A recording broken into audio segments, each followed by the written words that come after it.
السلام علیکم دوستوں، امید ہے آپ سب خیریت سے ہوں گے۔ جیسا کہ آپ جانتے ہیں، ہم پڑھ رہے ہیں نبی کریم صلی اللہ علیہ وسلم کی زندگی کے بارے میں ایک کتاب جس کا نام ہے حیات طیبہ، اور آج ہم پڑھ رہے ہیں نبوت سے پہلے کے واقعات، یعنی فجار کی لڑائی۔ اسلام سے پہلے عربوں میں لڑائیوں کا ایک نہ ختم ہونے والا سلسلہ جاری تھا۔ انہی لڑائیوں میں سے ایک نہایت خطرناک اور مشہور لڑائی فجار کی لڑائی ہے۔ یہ لڑائی قریش اور قیس کے قبیلوں کے درمیان ہوئی۔ چونکہ قریش اس لڑائی میں برسر حق تھے، اس لیے حضرت صلی اللہ علیہ وسلم نے بھی قریش کی طرف سے اس لڑائی میں شرکت کی، لیکن آپ نے کسی پر ہاتھ نہیں اٹھایا۔ اس لڑائی میں پہلے قیس، پھر قریش غالب آئے اور آخرکار صلح پر لڑائی کا خاتمہ ہو گیا۔ آگے حلف الفضول۔ آئے دن کی لڑائیوں سے سینکڑوں گھرانے برباد ہو گئے۔ لوگوں کے لیے نہ دن کو چین تھا اور نہ رات کو آرام۔ فجار کی لڑائی کے بعد اس صورتحال سے تنگ آ کر کچھ خیر پسندوں نے اصلاح کی ایک تحریک شروع کی۔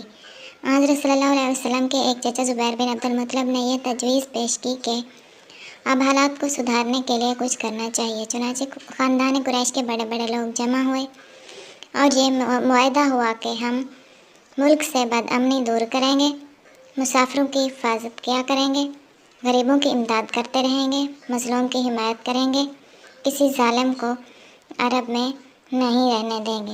حضرت صلی اللہ علیہ وسلم بھی اس معاہدہ میں شریک تھے اور آپ کی شرکت بڑی عزیز تھی۔ چنانچہ زمانہ نبوت میں آپ نے فرمایا، اس معاہدے کے بدلے میں اگر مجھے سرخ اونٹ بھی دیے جاتے تو میں نہ لیتا، اور آج بھی ایسے معاہدے کے لیے کوئی مجھے بلائے تو میں حاضر ہوں۔ کعبے کی تعمیر۔ کعبے کی عمارت صرف 4 دیواریں تھی اور چھت نہ تھی۔ دیواریں بھی بس اتنی اونچی تھیں جتنا آدمی کا قد۔ پھر عمارت نشیب میں بھی تھی۔ بارش کے زمانے میں شہر کا پانی بہہ بہہ کر ادھر آتا تھا، جسے روکنے کے لیے بند بنا دیا گیا تھا، لیکن وہ ٹوٹ جاتا اور اس جگہ پانی بھر جاتا تھا۔ اس طرح عمارت کو نقصان پہنچتا تھا۔ چنانچہ یہ طے کیا گیا کہ عمارت کو ڈھا کر پھر سے ایک مضبوط عمارت بنائی جائے۔ تمام قریش نے مل کر تعمیر کا کام شروع کیا۔ مختلف قبیلوں نے عمارت کے مختلف حصے آپس میں بانٹ لیے تاکہ کوئی اس شرف سے محروم نہ رہ جائے، لیکن جب حجر اسود کے نصب کرنے کا موقع آیا تو بڑا جھگڑا کھڑا ہوا۔ ہر قبیلے والے چاہتے تھے کہ یہ خدمت ہم ہی انجام دیں۔ نوبت یہاں تک پہنچی کہ تلواریں نکل آئیں۔ 4 دن تک یہ جھگڑا ہوتا رہا۔ 5ویں دن قریش کے ایک بڑے بوڑھے نے یہ رائے دی کہ اچھا، کل سویرے جو شخص سب سے پہلے آئے اسی کو پنچ مقرر کر لیا جائے اور وہ جس طرح کہے اسی طرح کیا جائے۔ سب نے یہ بات مان لی۔ دوسرے دن اللہ کی قدرت کے سب سے پہلے جس شخص پر لوگوں کی نظریں پڑی وہ رحمت عالم حضرت محمد صلی اللہ علیہ وسلم ہی تھے۔ چنانچہ آپ نے یہ فیصلہ فرمایا کہ جس خاندان کے لوگ حجر اسود کو اس کے مقام پر نصب کرنے کے مدعی ہیں، ان کا ایک ایک سردار چن لیا جائے۔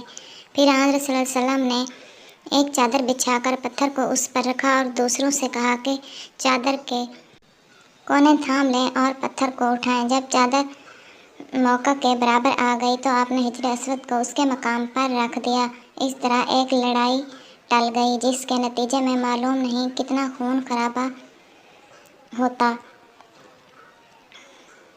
اب جو کعبے کی عمارت بنائی گئی اس پر چھت بھی ڈالی گئی، لیکن چونکہ تعمیر کا سامان کافی نہ تھا، اس لیے ایک طرف زمین کا کچھ حصہ چھوڑ کر نئی بنیادیں قائم کی گئیں۔ یہی وہ حصہ ہے جس کو آج حطیم کہتے ہیں۔